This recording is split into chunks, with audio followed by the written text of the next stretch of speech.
आज के प्रोग्राम के रूह रवा और सदर जलसा शाहिद रजा साहब, बाड़ा इंदुराव, कसाबपुरा, बत्ती दुल्हान, नबी करीम, आता केदारा से आए हुए तमाम, कटरा गौरीशंकर से आए हुए तमाम साथियों का दिल की गहराइयों से इस्तकबाल करता हूँ। जैसे कि आप जानते हैं, चंद मिनटों के बाद इमरान प्रताप गढ़ी साहब यहाँ पहुंचने वाले हैं कि पिछले 10 साल में क्या हाल हुआ इस बंदी बनाना असेंबली का, तो हमको कहने की जरूरत नहीं है, सिर्फ आपको देखने की जरूरत है कि क्या हाल हुआ है। टूटी हुई गलियां, बहते हुए सीवर, पानी जिस नल में आता था उसमें सीवर का पानी आता है।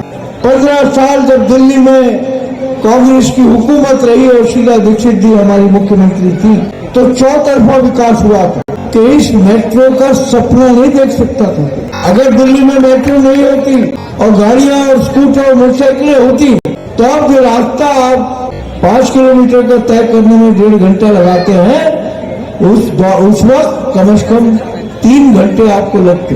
ये तमाम सोच थी कांग्रेस, और कांग्रेस हमेशा चाहती है कि अपने लोगों के साथ दुख दर्द को बांटा जाए।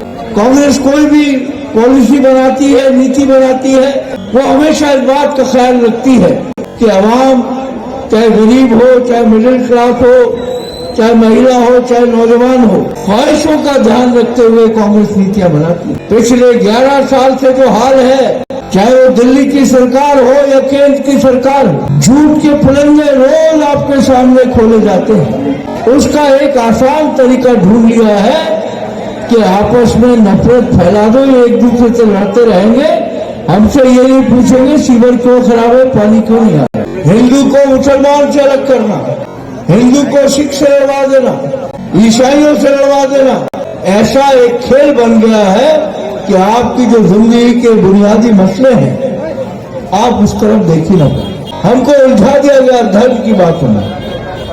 हर मजहब, चाहे इस्लाम हो, चाहे हिंदू धर्म हो, चाहे सिख धर्म हो, चाहे ईसाइयत हो, कोई एक धर्म में बता दे कि यहाँ पर इंसानियत की बात ना की गई।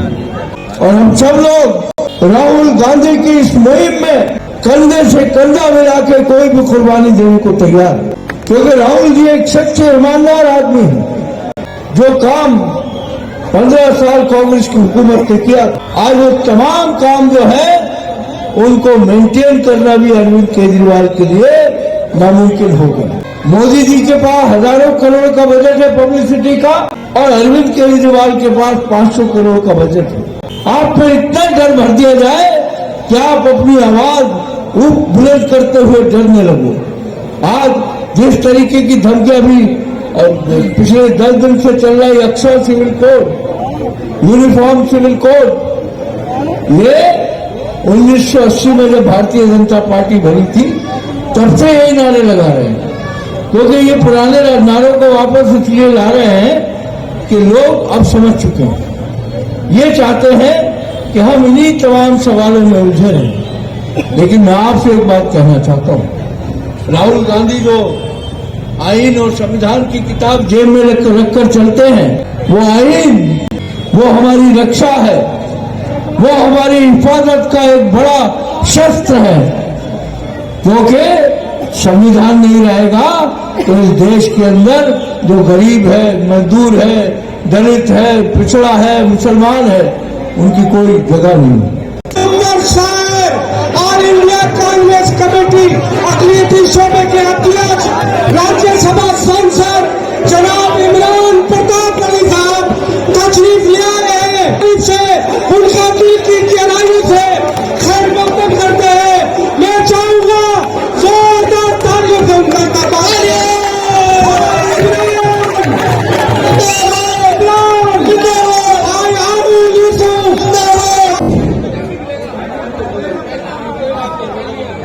पहली बार आपके दयारे मोहब्बत में हाजिर हुआ हूँ। बहुत दिन से सोच रहा था कि कभी आपके इलाके में आऊंगा, आपसे गुफ्तगू करूंगा, आपसे बातचीत करूंगा। आज आया भी हूँ तो एक चुनावी मौके पे आपसे बातचीत करने के लिए आया हूँ। आपके चहेते नेता, आपके चहेते कैंडिडेट और जिनसे आपका एक बड़ा पुराना सा रिश्ता है, ऐसे भाई हारून यूसुफ साहब जिन्हें कांग्रेस पार्टी ने फिर से अपना नुमाइंदा बना करके आपके बीच में भेजा है, उनके लिए आपसे अपील करने आया हूं। यहाँ दाहिनी जानिब से लेकर के पीछे तक जो हमारे नौजवान साथी यहाँ खड़े हैं, जो बुजुर्ग खड़े हैं, थोड़ी देर आपसे गुफ्तगू करूंगा और कोशिश करूंगा कि आपसे थोड़ी संजीदा बातचीत कर सकूं। सिर्फ खंजर ही नहीं, आंखों में पानी चाहिए। सिर्फ खंजर ही नहीं, आंखों में पानी चाहिए। ऐ खुदा, दुश्मन भी मुझको खानदानी चाहिए। सिर्फ खंजर ही नहीं, आंखों में पानी चाहिए। ऐ खुदा, दुश्मन भी मुझको खानदानी चाहिए।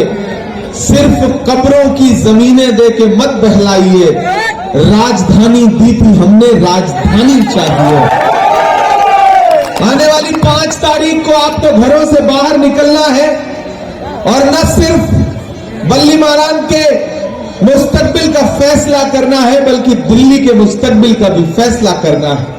आरएसएस के इशारे पर बुला करके बिठाए गए अन्ना हजारे हो या अरविंद केजरीवाल और मनीष सिसोदिया हो, वो आंदोलन चल रहा था, लोकपाल आंदोलन, भ्रष्टाचार के खिलाफ, और भला बुरा किसे कहा जा रहा था, शीला दीक्षित जी को और डॉक्टर मनमोहन सिंह साहब को।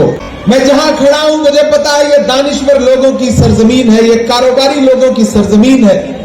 जितने लोग यहाँ मौजूद हैं, इसका 10 गुना लोग अपने घरों में हैं और मेरी आवाज उन तक पहुंच रही है। आप तो बल्ली मारान वालों ये जानते हो ना, इस बात पे ईमान रखते हो ना कि कुदरत की लाठी में आवाज नहीं होती है। जो अपने शरीफ बेटों का बदला लेती है तो बहुत खामोशी से लेती है। याद करो आरएसएस के इशारे पर किस तरह से डॉक्टर मनमोहन सिंह साहब को भला बुरा कहा था, इन्हीं अरविंद केजरीवाल ने, इन्हीं मनीष सिसोदिया ने, और फिर कुदरत ने ऐसा बदला लिया कि डॉक्टर मनमोहन सिंह साहब के दुनिया से कूच करने से पहले उसी भ्रष्टाचार के आरोप में यही अरविंद केजरीवाल और उनकी पूरी कैबिनेट को जेल काट के लौटना पड़ा। यह है कुदरत का इंसाफ, जो कुदरत ने इंसाफ किया है। मुझे जो यहाँ के कैंडिडेट है उन पर कुछ नहीं बोलना है, मैं छोटे शिकार नहीं करता हूं, छोटे शिकार भी नहीं करता और मोटे शिकार भी नहीं करता हूं। मुझे तो सूबे के मुख्यमंत्री से, पूर्व मुख्यमंत्री से बात करना है। आपने पिछले 2 चुनाव में झोलियां भर भर के वोट दिया है आम आदमी पार्टी को, बिना मांगे दिया है। लेकिन मुझे आपसे सवाल पूछना है कि जब दिल्ली जल रही थी दंगों में, जब आपके अंदर एक डर बैठाने की साजिशें की जा रही थी, तो क्या उस वक्त आपके सूबे का मुख्यमंत्री अरविंद केजरीवाल अपने घर से 2 कदम भी निकल करके पीड़ितों के साथ खड़ा हुआ? ईमानदारी से बताओ मुझे, आपने आज तक कोई फैसला लिया है या नहीं लिया है? कश्मकश में है, सब एक किनारे रखिए, बस मैं आपसे सवाल पूछ रहा हूं, मेरे सवालों का जवाब दीजिए। क्या जब दिल्ली में, पूर्वी दिल्ली में, जहांगीरपुरी में आग की लपटें थी, लोगों की जान जा रही थी, मजलूम परेशान थे, दुकानें जलाई जा रही थी, तो कोई अरविंद केजरीवाल अपने घर से निकला लोगों के साथ खड़ा होने के लिए? नहीं निकला। घरों पर मौजूद धुएं के निशान हटाने के लिए कौन निकला? राहुल गांधी निकला। गया पीड़ितों के बीच में, उसने ये परवाह नहीं की कि उसकी सियासत का नफा होगा या नुकसान होगा। वो शख्स गया और आपके साथ खड़ा हुआ, आपके जख्मों पे मरहम लगाने के लिए। मुझे बताओ कि अभी जब संभल में पुलिस ने लाशें बिछा दी, तो निकला कोई अरविंद केजरीवाल संभल के मजलूमों के लिए? निकला कोई नरेंद्र मोदी जी अपने घर से उन मजलूमों के लिए? कौन जाने के लिए निकला? राहुल गांधी निकला। पूरे देश में नफरतें उफान पर हैं। आपके लिबास देख करके, आपका चेहरा देख करके, कब कौन सी सड़क पे किसको मार दे ये पता नहीं है। ऐसे वक्त में उन नफरतों के खिलाफ 4000 किलोमीटर पैदल चलने की जुर्रत किसने की? कभी अरविंद केजरीवाल ने आपके खिलाफ जो नफरत है उसके खिलाफ 4 कदम चलने की हिम्मत की हो तो बताओ मुझे। ये मेरे बड़े सुलगते से सवाल है। 4000 किलोमीटर कौन चला? राहुल गांधी चले, कन्याकुमारी से कश्मीर तक। मैं साथ चला हूं। मुझसे लोग कहते थे इमरान साहब आप तो शायर हैं, आप राहुल जी के साथ चल रहे हैं, आप क्या कहेंगे? तब मैं कहता था कि जो हर जालिम से टकराएगी वो आंधी बनाऊंगा, जो हर जालिम से टकराएगी वो आंधी बनाऊंगा। नए अंग्रेज आए हैं, नया गांधी बनाऊंगा। वो आदमी चलता रहा अपने पांव के छालों की परवाह किए बगैर। मुझे आपसे सवाल पूछना है बल्लीमा राम वालों कि अगर संभल में राहुल गांधी खड़ा है, अगर दिल्ली दंगों में राहुल गांधी खड़ा है, अगर हाथरस की पिटिया के साथ राहुल गांधी खड़ा है, अगर एनआरसी में मारे गए बेटों के साथ राहुल गांधी खड़ा है, अगर मणिपुर में राहुल गांधी खड़ा है, अगर कन्याकुमारी में राहुल गांधी खड़ा है, कश्मीर में राहुल गांधी खड़ा है, अगर डॉक्टर बाबा साहब अंबेडकर के आईन को, संविधान को बचाने के लिए राहुल गांधी खड़ा है, और फिर आप अपना वोट किसी बहुरूपिये को देंगे तो फिर आप नाइंसाफी करेंगे अपने जमीर के साथ, अपनी खुददारी के साथ। मैं आपसे ये कहने आया हूं, कांग्रेस पार्टी ने भाई हारून यूसुफ साहब को आपके बीच में कैंडिडेट बना करके भेजा है। हारून यूसुफ साहब आपके अपने हैं। चिरागों के सफर में दबदबा हो आंधियों का तो फिर अंजाम जुल्मत के सिवा कुछ भी नहीं होगा। ये दुनिया नफरतों के आखिरी स्टेज पर है, इलाज इसका मोहब्बत के सिवा कुछ भी नहीं होगा। मत समझना डराने से डर जाएंगे।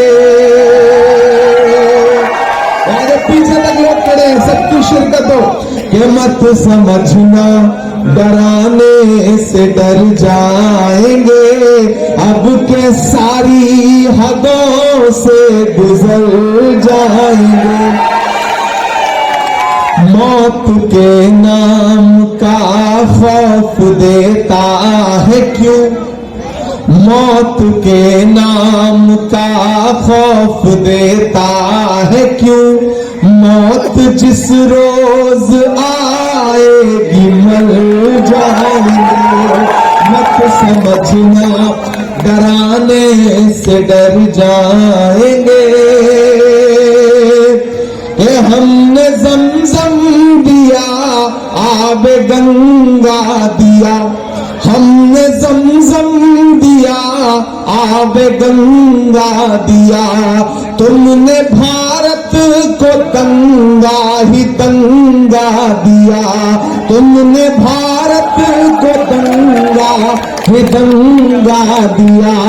तुमने एक रंग के ख्वाब देखे मगर, अब तैयार रहना कि तुमने एक रंग के ख्वाब देखे मगर हमने हिंदुस्तान को तिरंगा दिया।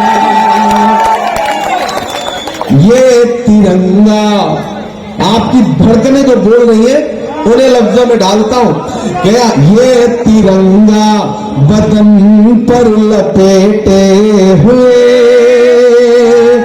ये तिरंगा बदन पर लपेटे हुए एक दिन इस जमीन में उतर जाएंगे। मत समझना डराने से डर जाएंगे। ना इधर जाएंगे ना उधर जाएंगे, बन के खुशबू फजा में बिखर जाएंगे। मेरे भाई, ये चुनाव बहुत अहम चुनाव है, बहुत जरूरी चुनाव है। आने वाली 5 तारीख को जब घरों से निकलोगे और हाथ के पंजे के सामने वाला बटन दबाओगे तो ये सोच के रखना कि आपका दिया गया वोट सिर्फ हारून यूसुफ साहब को नहीं मिलेगा, मोहब्बत के उस मसीहा को मिलेगा जिसका नाम राहुल गांधी है।